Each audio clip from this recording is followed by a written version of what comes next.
నేను నమ్మలేదు కదా. నేనే పొద్దున్నే పోలీసు చెప్పాను, మా ఇంటి పోలీసు ఉంటుందని చెప్పాను. మీకు ఫోన్ చేసి ఎన్నింటికి వస్తారమ్మా, ఎంతమంది వస్తారని కూడా అడిగాను కదా. మనకు ఉద్యోగాలు ఇచ్చింది కూడా మన ఎమ్మెల్యే గారు. మనందరికీ తెలుసు, మనందరికీ మన దగ్గర మన ఉద్దేశించి మాట్లాడడానికి వచ్చారు. వారికి సాధారణంగా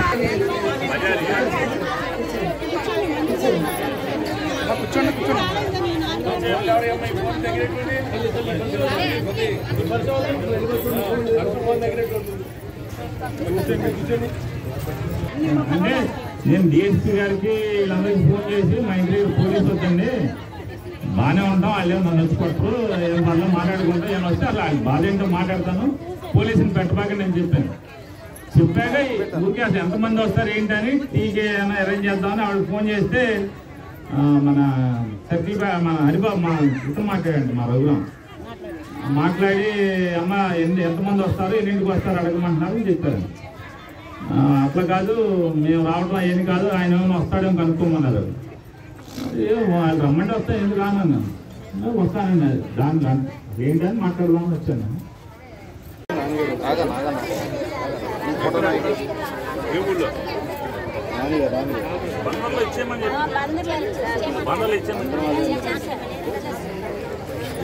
బాబా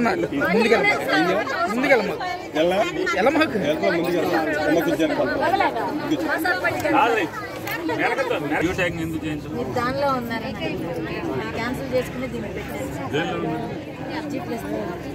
12,000 క్యాన్సిల్ పోయినా సరే నాకు మీరు ఇచ్చిందే కావాలనుకుని దాన్ని క్యాన్సిల్ చేసి దీన్ని పెట్టారు. నేను పంచిపెట్టిన పుస్తకం ఉన్నారు.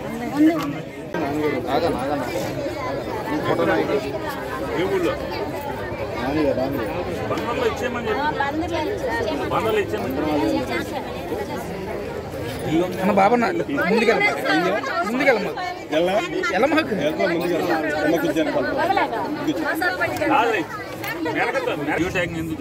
దానిలో ఉన్నారు, క్యాన్సిల్ చేసుకుని దీన్ని పెట్టారు. 12,000 క్యాన్సిల్ పోయినా సరే నాకు మీరు ఇచ్చిందే కావాలనుకుని దాన్ని క్యాన్సిల్ చేసి దీన్ని పెట్టారు. నేను పంచిపెట్టిన పుస్తకం ఉన్నారు. మళ్ళీ వారి సంఘ నాయకులకి ఫోన్ చేసి మీరు ఎన్నింటికి వస్తారు మెమోరాండం ఇవ్వటానికి అని చెప్పానంటే, లేదు మేము వస్తే పోలీసు హడావుడి చేస్తారు, నువ్వు వస్తే బాగుంటుంది, మేము 400-500 మంది ధర్నా చేస్తున్నాం ఇక్కడ అని చెప్పారు. తప్పకుండా నేనే వస్తానని చెప్పి రావడం జరిగింది. వచ్చాక వారు చెప్పిన వాటిలో వారు చెప్పింది, మేము 11 అంశాలతో చర్చలకు వెళ్ళాము, డిమాండ్ చేస్తూ రాష్ట్ర వ్యాప్తంగా సమ్మె చేస్తున్నాం. ఈ 11 అంశాల్లో నిన్న ప్రభుత్వం పిలిచి కొన్ని అంశాలని ఒప్పుకుందామన్నారు. దానివల్ల కింద అంటే మేజర్గా మేము పెట్టినటువంటి ప్రధాన సమస్యల్ని కాకుండా రెండవ ప్రాధాన్యత, మూడవ ప్రాధాన్యత ఉన్నటువంటి అంశాలను మాత్రం మేము చేసేస్తామంటున్నారు. అసలు మేము కూర్చున్నది అంటే మేము ప్రభుత్వాన్ని చర్చలు జరపాలి, మమ్మల్ని మా సమస్య పరిష్కారం చేయాల్సింది అన్నది మా జీతం కనీస వేతనం పెంచాలని చెప్పి మేము డిమాండ్. అది దాన్ని పట్టించుకోకుండా మిగతా అన్ని చేస్తామంటే అది ధర్మం కాదని చెప్పని మేము మాట్లాడాం మంత్రుల దగ్గర, అధికారుల దగ్గర. కాబట్టి మీ ఎమ్మెల్యేలందరూ కూడా ప్రభుత్వంతో మీరు కూడా మా మాటగా మీరు మా సమస్యను కూడా మీరు ప్రభుత్వం దృష్టిలో పెట్టండి. కనీస వేతనం పెంచాలి, కనీస వేతనం అమలు చేయాలి. అట్లాగే సుప్రీంకోర్టు తీర్పు 4 రాష్ట్రాల్లో అమలు చేస్తున్నాయి, కర్ణాటక, కేరళ, గుజరాత్, మరొక రాష్ట్రంలో ఎక్కడో 4 రాష్ట్రాల్లో సుప్రీంకోర్టు తీర్పు మేరకు ఇచ్చినటువంటి యాక్టివిటీని కూడా అమలు చేయాలని చెప్పి దాన్ని మళ్ళీ కోర్టుకు వెళ్ళమంటున్నారు. మాకు ఆ లీగల్ టెర్మినాలజీ మాకు తెలియట్లేదు.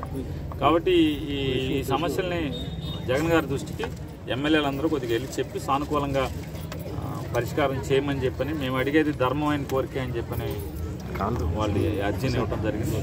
తప్పకుండా నేను జగన్ గారి దృష్టికి ఈ అంశాలని అలాగే రాష్ట్ర ఈ శాఖ చూసినటువంటి మంత్రి గారి దగ్గరికి కూడా తప్పకుండా తీసుకెళ్తానని చెప్పాను.